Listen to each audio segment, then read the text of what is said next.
get nothing. You are in America, sir, and you want to be American. There is no need to have a separate law. I don't think anybody on this panel could agree with you more. And nobody is doing that. Oh, it is? Yes, there is. Doing Who?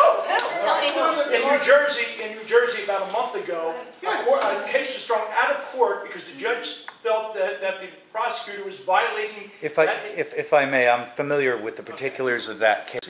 Overturned a Superior Court decision handling a domestic dispute. All right. Defendant was a Moroccan fellow. His wife was also Moroccan. It was an arranged marriage. She was about 18 years old. They emigrated to the United States. I believe they lived in Union City. They were in Hudson County, so it was out of the Hudson Superior Court.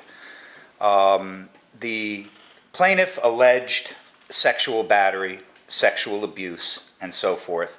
Went to court to obtain a writ of restraining order.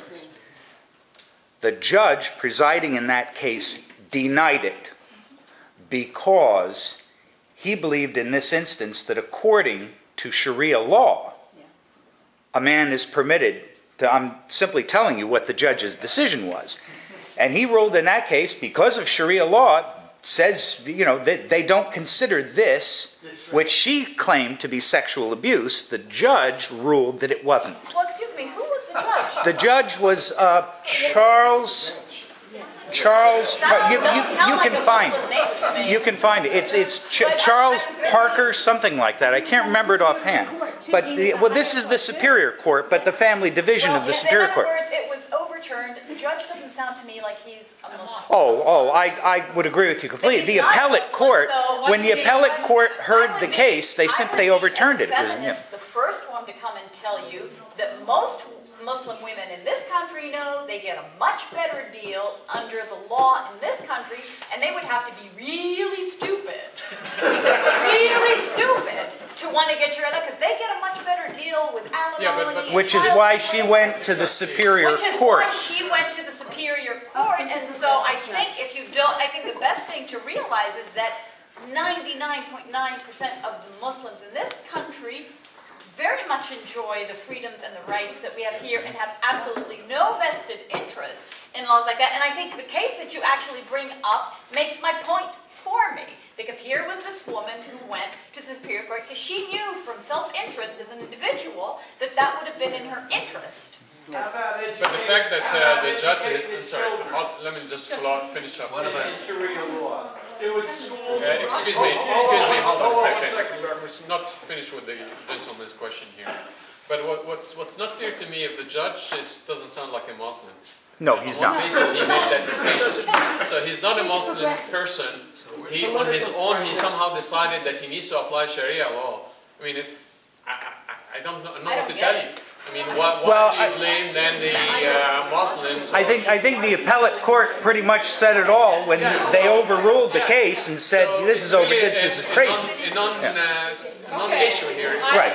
It was just a point of interest. Zubayda, do you want to make a statement? Yeah, and then I believe the two ladies. The lady wearing the little has got to answer. Yes. Do you want to make a statement, Zubayda?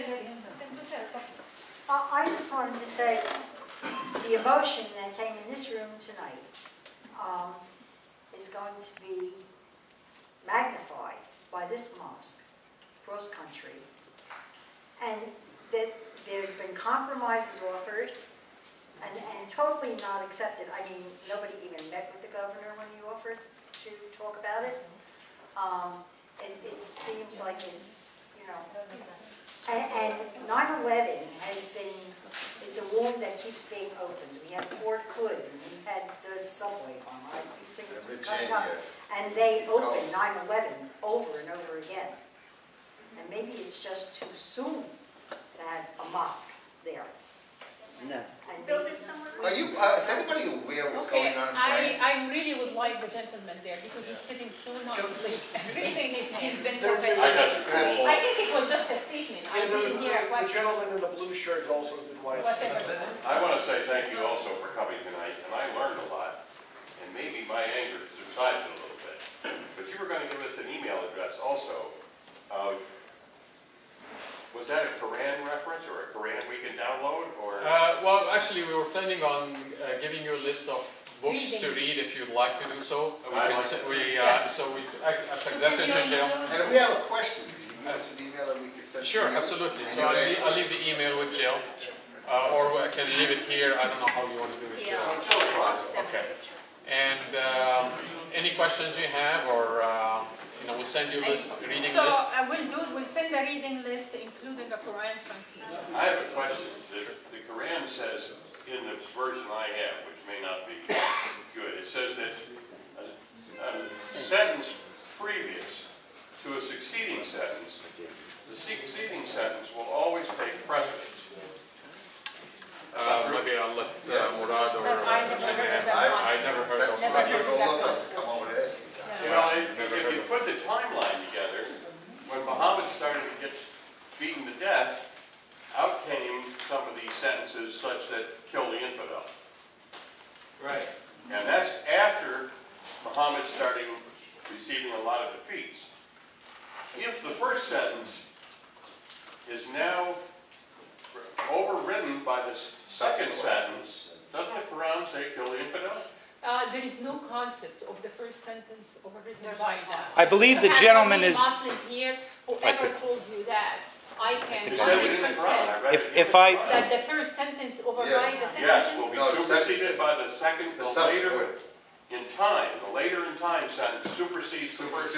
If I may interject, I believe what the gentleman is referring to is the theory, That's a different thing. Okay. That's a different thing. But based on what he is telling me, I think what he's trying to explain is that there were portions of the Quran that were supposedly revealed in right. But what I think I'm trying to flesh out where he's going with this is there were portions of the Quran that were revealed while Muhammad was in Mecca.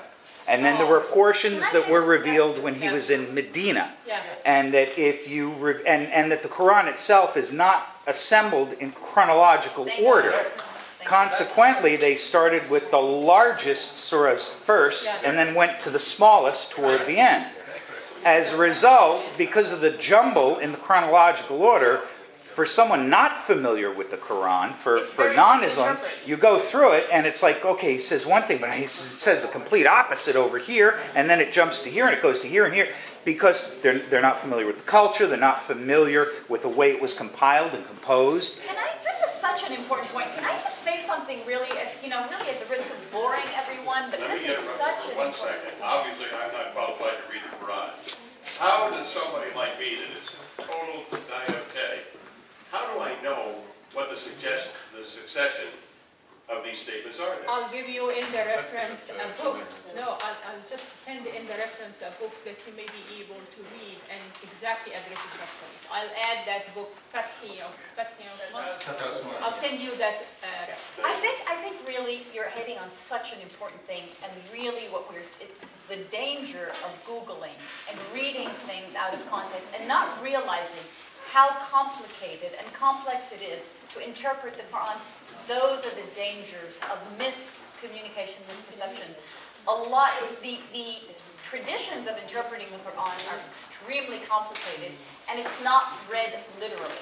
So it's like, I don't go to the Bible and read the Old Testament and say, oh, it's genocidal. There are traditions and there are ways I don't think I do either. of interpreting it. And so I think really what you have with incredible intelligence come to is that it's not easy to interpret and to know what things mean and that they're in context.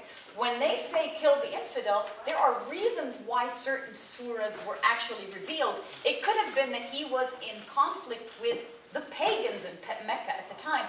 So when you read infidel, you might think Christians and Jews.